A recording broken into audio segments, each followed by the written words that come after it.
First of all, it's an honor to be here with you, and we'd like to ask you that here the traditional seeds network today in Brazil, in many places, relies on exchanges so it can survive. There are, for example, many Native American species which were lost here. We don't have that anymore, but they are not lost in the international networks like Cocopelli.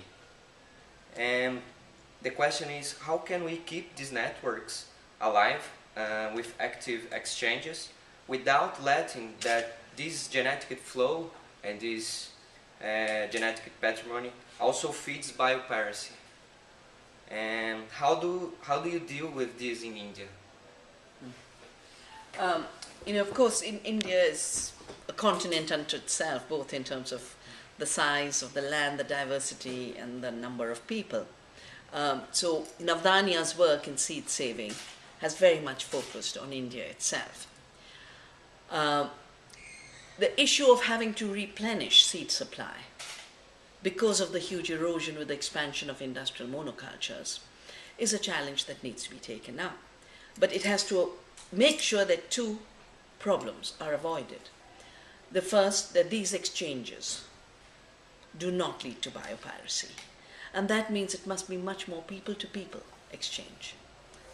And people-to-people, it's so easy to write an agreement to say, I have received these seeds from a community to whom it belongs as a commons, and they're sharing it with us as a commons, and I commit myself to neither take patents on it or claim intellectual property myself or allow someone else to take intellectual properties on it. So these are the kinds of commitments we anyway make at the village level in India, where every seed saver makes the commitment that I have received these seeds from nature and our ancestors, and we have been enriched by them. And I make a commitment to conserve them so that I can hand them over to the future, but also exchange them with anyone in need, without any risk of privatization and patent monopolies. The second is, of course, related to the fact that because there's been so much disease transmitted through unsuited seeds, native seeds have moved. I mean, we have the millets from Africa, we have the corn from Mexico. Centuries ago, no epidemic, no fungal disease, nothing. Because all these transfers happened on a small scale with testing. And the seeds themselves were healthy, resilient to disease, did not trigger disease. But there's a lot of new seeds that have become carriers of disease. And for that reason, we do have to have a much more democratically controlled, not only bureaucratically controlled, a democratically controlled safety system, the sanitary and phytosanitary measures, which basically means that communities undertake that they will plant these seeds on a small scale to make sure there's no disease spread, and in a year or two then share them on a larger scale.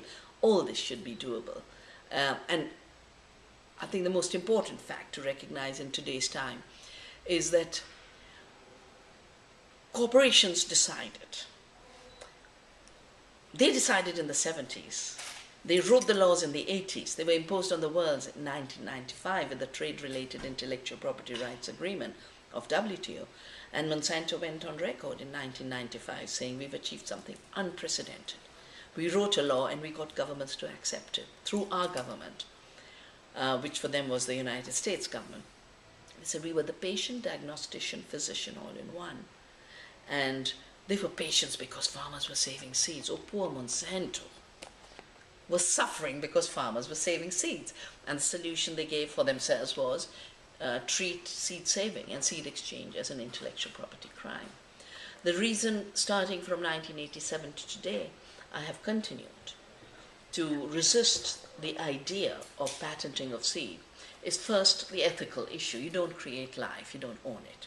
The scientific issue, moving a gene is not creating life. Just as much as my bringing this chair into this room doesn't make me the architect of this convent where the conference is being held, or the owner. The nuns would throw me out if I said pay me a rent because I brought a chair to your convent. And yet, Monsanto is not being thrown out by farmers or governments when it goes and says, you know, I brought a toxic gene, and instead of punishing me for pollution, you should reward me for being the creator of life. I'm very proud that India has just rejected a patent claim by Monsanto on all climate resilient crops for all stresses, the broadest ever patent claim. And our patent courts and the Appellate Authority on Intellectual Property ruled, sorry, you just moved a gene, the plant made the rest. And it's a biological process, and our law doesn't allow patenting of biological processes, Article 3J. But they've also said the gene you used, which is a cold stress gene, you have used literature that has already been published. That's a new use of an old substance. 3D doesn't allow it. And I think these are other aspects that we need to strengthen for food sovereignty. For too long, movements for food sovereignty have missed the fact that if you don't have seed sovereignty where planting the crop begins, then how could you have food sovereignty? If you can't decide that you will grow the diversity that is needed for your children, for adequate nutrition, and all you can grow is a Roundup Ready soya, then where is the food sovereignty? So seed sovereignty has to be the beginning, and there is a mandatory review of the clause on patenting seed, Article 27.3b of the World Trade Organization. And I think this review needs to be taken up again. It was never allowed to be completed, but that was a different time, when the US was a powerful superpower. Our government has just told them when they said, change your laws, strengthen intellectual property. And I'm very pleased our government just told the United States Vice President Biden, who is visiting India right now, saying, you need to strengthen your laws to make sure fraudulent patents and evergreening does not happen. That's not good and strong law. It's weak law because it's allowing a non-innovation to be passed off as a novelty. So there's many challenges, and the Global Seed Freedom Campaign we have triggered and catalyzed is a place where so many of these questions need to be answered. In today's context where besides patenting, they're now passing compulsory registration laws, making uniformity and vulnerability a virtue, and making diversity a crime. We've written a law of the seed for governments to use around the world.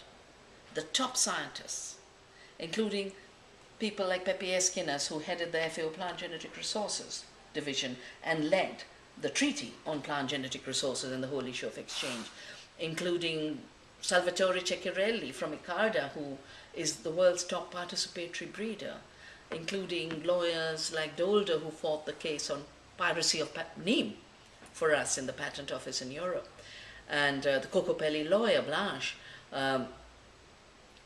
In addition to patents, they're now passing laws for compulsory registration, which would make local diversity disappear. It's a bit like that silly fortification, which becomes an insane, inefficient law and doesn't deliver for its end.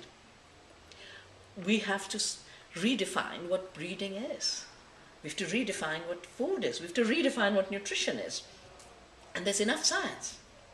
I have to allow independent science and ecological science to come into the discussion rather than the fabricated science. I call it public relations science, which is much more propaganda for corporations than real information of how the world works, how the world food system works, how ecosystems work, and how our bodies and our health works.